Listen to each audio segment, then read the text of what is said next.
All right, so let's go ahead and take a look at example 1 here, where we want to see if we can find the surface area that's generated when the function y equals to 2 rad x between 1 and 2 is rotated about the x-axis. All right, so let's go ahead and begin with a sketch so we can picture what's going on.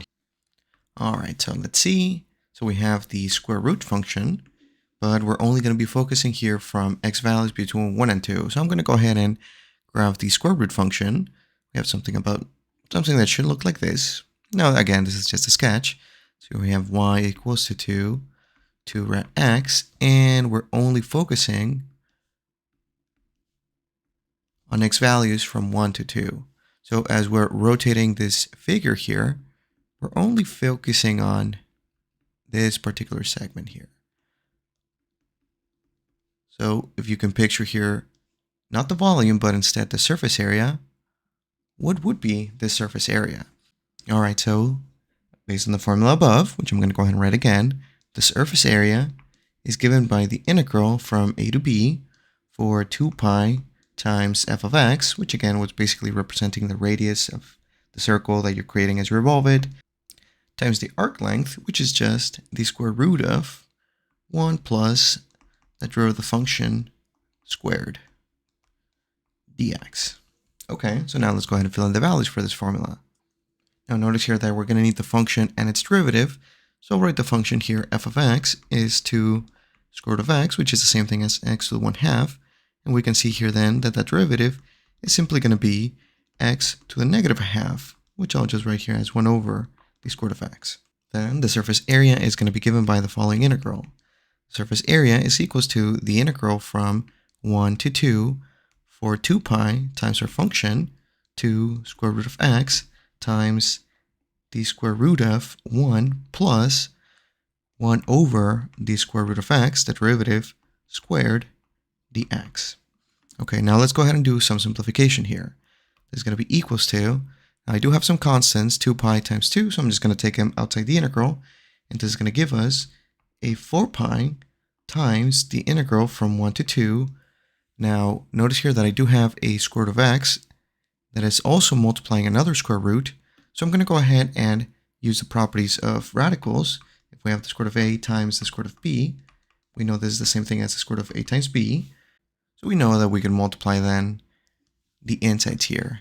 Now one more thing to note though, since the derivative was 1 over the square root of x, and then we're squaring it, the square root and the square cancel out.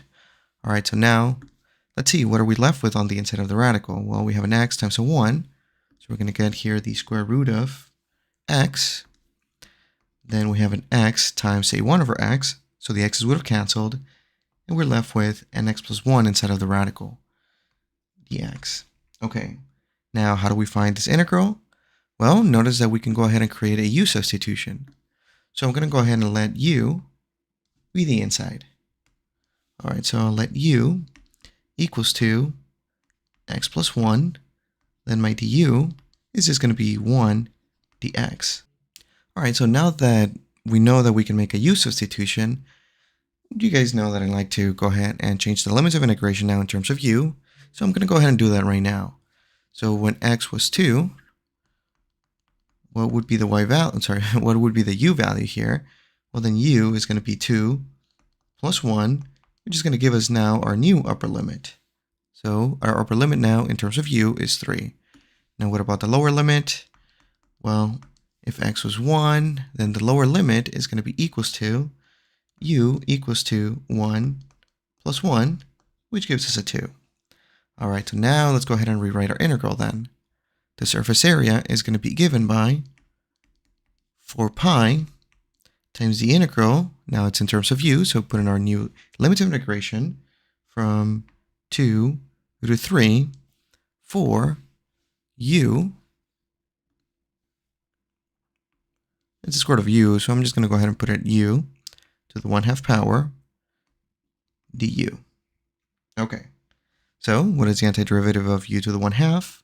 Well, this is going to give us here a 4 pi times u to the 3/2 divided by 3, multiplying it by 2 here. And we're going to be evaluating this at 3 and at 2 and subtract them. All right, so What is this going to give us? We're going to get an 8 pi times, now, well, at this point, might as well also factor out the 3 here. 8 pi over 3 times, now evaluating our antiderivative at the upper limit, we're going to get a 3 raised to the 3 halves minus a 2 raised to the 3 halves. Now, we could plug this into the calculator, but I'll leave the answer as is. This is the exact surface area that you would obtain by revolving the function 2 square root of x about the x-axis and focusing only on x values between 1 and 2. So you can picture kind of like the surface here. And there we go. Alrighty guys, now sorry for this video. There was an issue apparently, and I don't know why it was not recorded, but here it is. You can take a look at the rest of the video on section 8.2 to take a look at the other examples. Alrighty, have a good one.